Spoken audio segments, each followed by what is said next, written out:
Good evening বন্ধুরা।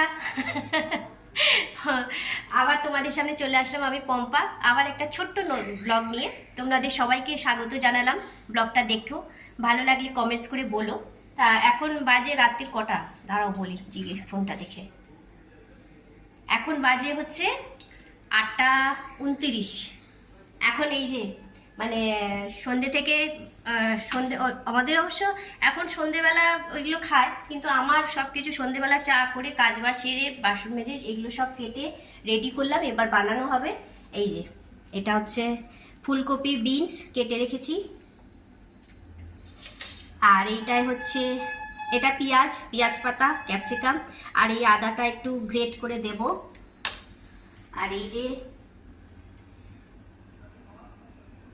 Chicken কেটে রেখেছি ছোট ছোট করে, আর এই যে চাউ সিদ্ধ করে রাখা।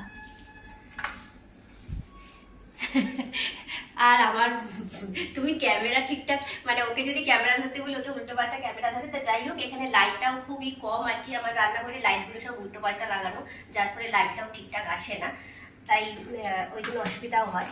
আর এখন এগুলো একটু বানাবো, তা বানিয়ে তোমাদের সঙ্গে আবার একটু পরে আসছি, সব বানিয়ে নিই, তারপর তোমাদের দেখাবো কেমন হয়েছে।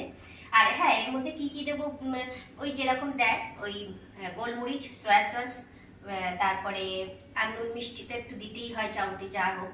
আর কি দেবো, আর তেল তো আছে, আর এগ দেবো। হ্যাঁ, এগটা বলা হয়নি, এগটা দেবো। এগটা এখন প্রায় 3-4টে এগ ফাটিয়ে ওটাকে আগে ভেজে নিয়ে তারপরে চাউতে দেবো। তো চলো তারপর আসছি। আর একটা জিনিস বলা হয়নি, তালে গলে সব ভুলে গেছি, সেটা হলো কাঁচা লঙ্কা। জানোই তো যে কাঁচা লঙ্কা না দিলে একটু ঝাল ঝাল না হলে ভালো লাগে না, তা কি 3-4টে কাঁচা লঙ্কা আমি কুচি করেও দিয়েছি। আর আমার কড়াইতে ওইদিকে বিনস আর ফুলকপি ভাজা হয়ে গেছে, এবার বাকি জিনিসগুলো দিয়ে দিচ্ছি। ওগুলো একটু আগে ভেজে নিয়ে একটু লাল লাল হয়ে তারপর বাকিগুলো দিলাম, এগুলো হালকা ভাজলে তো হয়েই যাবে। আর কি বলবো, মানে অনেক দিন ব্লগ ভিডিও করি না বা কোনো কিছুই ভিডিও ছাড়ি না বলে চ্যানেলটা অনেকটাই ডাউন হয়ে গেছে, মানে সব দিক থেকে, কি ইউটিউব কি ফেসবুক, আমার সব কিছুতেই ডাউন হয়ে গেছে। কি আর করা যাবে, কিছুই ভালো লাগে না তাই করতে। এখানে এই যে ডিম, মানে এই যে ডিম আর চিকেন ভেজে রেখে দিয়েছি, এরপরে এই আদাটা এবার গ্রেট করে একটু দিয়ে নিই।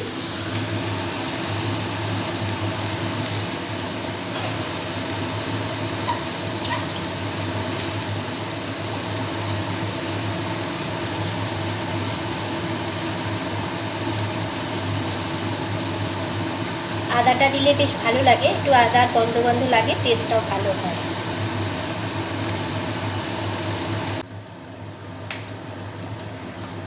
সেগুলো ভাজা হয়ে গেছে, চাউটাও দিয়ে দিলাম।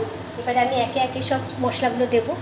এটা হচ্ছে সয়া সস, তবে সয়া সসটা না খুব ডার্ক, একদম অল্প দেবো। এবারে ভাজাগুলো রেখেছি এগুলো সব দিয়ে দেবো।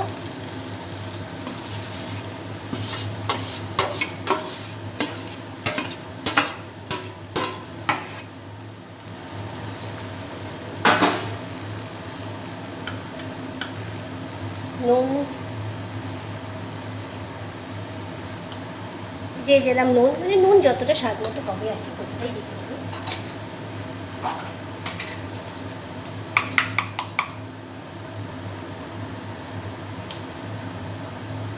গোলমরিচ গুঁড়ো,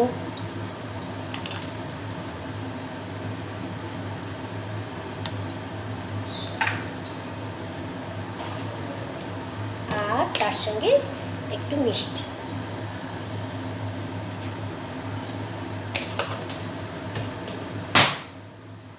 এবার এটাকে ভালো করে নাড়তে হবে, দিলেই ব্যাস হয়ে গেল।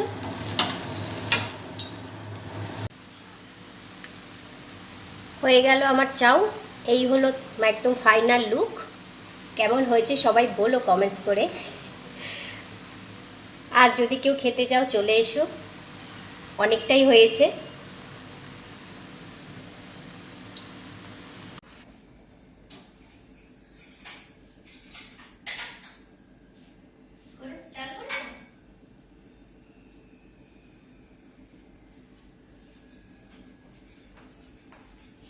এই যে হয়ে গেল চাউ।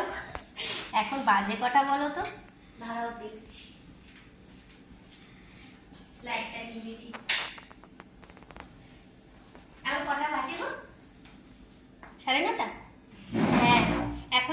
9:30 বাজে।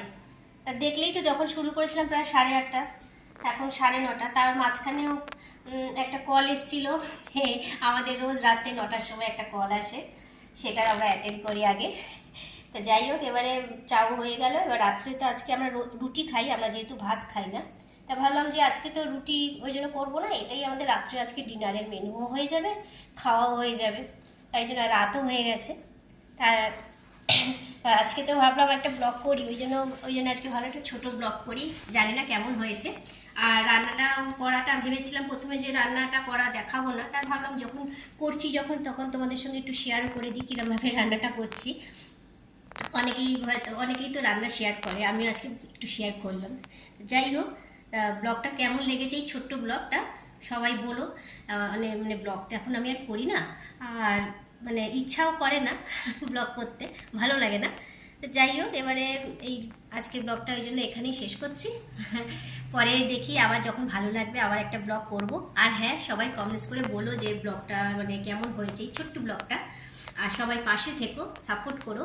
অনেকে বলে যে লাইভে আসার জন্য, কিন্তু আমি লাইভে কোনো সময় আসি না। আসবো লাইভে, নিশ্চয়ই আসবো, সময় আসলে আমি লাইভে আসবো।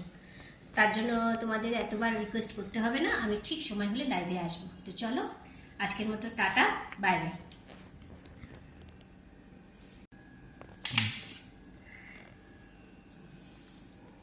না, আগে তো তুমি খাবে, খেয়ে দেওয়ার পর তো কেমন হয়েছে না, ঠিক আছে, ভালো হয়েছে।